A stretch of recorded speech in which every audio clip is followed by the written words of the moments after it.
প্রিয় দর্শক, আসসালামু আলাইকুম। আমি ইমরান, আইবিটি বাংলার পক্ষ থেকে আপনাদের সবাইকে জানাই স্বাগতম। আপনারা জানেন যে সিংগাইর উপজেলার বিভিন্ন প্রান্তে কোনো ঘটনা ঘটে থাকে, সেটা আমি দেখানোর চেষ্টা করি, যদি সেটা আমি তথ্য পেয়ে থাকি। আজ এমন একটি জায়গায় এসেছি, আমার পিছনে দেখতে পাচ্ছেন ঘাস, আরাম ঘাস। এখানে গতকাল রাতে একটি মর্মান্তিক ঘটনা ঘটেছে। সেটি হলো রাহুল নামে একটি ছেলেকে, ব্যবসায়ী, বয়স হবে 17 থেকে 18, তাকে নৃশংসভাবে হত্যা করা হয়েছে। এই হত্যাটা কেন করা হয়েছে, কিসের জন্য হয়েছে, সে বিষয়ে আপনাদেরকে জানাতে আমি এই মুহূর্তে সেই ঘটনাস্থলে এসেছি। আচ্ছা, ওদের সাথে শত্রুতা কি নিয়ে?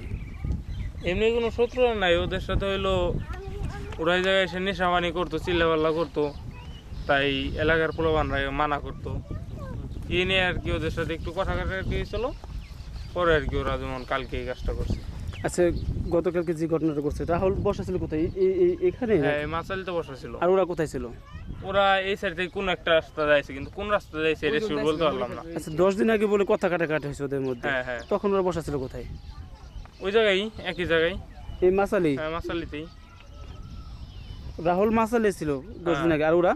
রাহুল ছিল আর অনেকজন ছিল, 5-6 জন ছিল। আর ওরা ওদের যারা নাকি খুন করলো, ওরা যারা খুন করলো, ওরা এই জায়গায় নেশাবানি করে এসে তার এই জায়গায় চিল্লাপাল্লা করতো, গান বাজাইতো, বক্স বাজাইতো। ওটা কি বাধা দেওয়া হয়েছিল? ওদের বাধা দেওয়া হয়েছিল। বাধা দেওয়ার পরে আর কি ওরা অনেক হাতাহাতি করছে, একটু কথা একটু তেরামি করছে, তারপর আর কি কালকের এই কাহিনী। গ্রামের বাড়ি কামুরা, আমার আব্বার নাম শওকত মাস্টার। আমি চাই আমার কামুরার বাসীর কিছু আছে, এটা কামুরার বাসীর যে আসামি শনাক্ত করে দোষী সাব্যস্ত করে এমন শাস্তি দেবেন যিনি অন্য যে আছে তারা যিনি অবাক হয়ে যায় বা শাস্তি দেখে দিন তারা ভালো হয়ে যায়, এই আমার কামনা। আপন মামাতো ভাই, ও খুব ভালো ছেলে, খুব শান্ত ছেলে, কোনো ঝগড়া বিবাদ কোনো কিছু কোনো জায়গায় হয় না। ব্যবসা করে বাবার সাথে চক্রান্ত মারছে, এর জন্য আমরা ফাঁসি চাই। ওর 10 থেকে 12টা হাতে পার দেওয়া হয়েছে, এই জায়গা দেওয়া হয়েছে, এই জায়গা দেওয়া হয়েছে, ওরা হাত কাটছে, এই গলার এই জায়গা পোষ দিছে, অনেক কিছু পাইছে। আমরা এর জন্য ফাঁসি চাই। ও পাশটা দেখতে পাচ্ছেন যে ওখানে একটি মাথাল আছে, বসার একটি বেঞ্চ। এখানেই সেই রাহুল, এখানে সেই রাহুল এবং তার বন্ধু বান্ধব কিন্তু আড্ডা দিত বলতে সন্ধ্যা থেকে রাত 7:30, 8টা এরকম সময়ে তারা, এই সময়টার মধ্যে তারা আড্ডা দিয়ে কিন্তু তারা চলে যেত।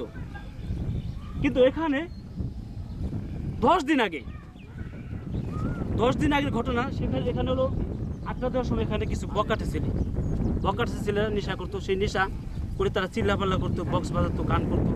সেই বিষয়টা এই রাহুল নামে ছেলেটি সে বাধা দিয়েছিল। বাধা দেওয়ার কারণে কিন্তু গতকাল সে নেশা করে কিন্তু এই রাহুল নামে এই জায়গাতে। তো প্রিয় দর্শক, আমি যেটি বলতে চাই যে আসলে নেশা একটি পরিবার, একটি গ্রাম, একটি ইউনিয়ন, একটি উপজেলা, একটি সংসার, একটা দেশ, গোটা দেশকে ধ্বংস করে।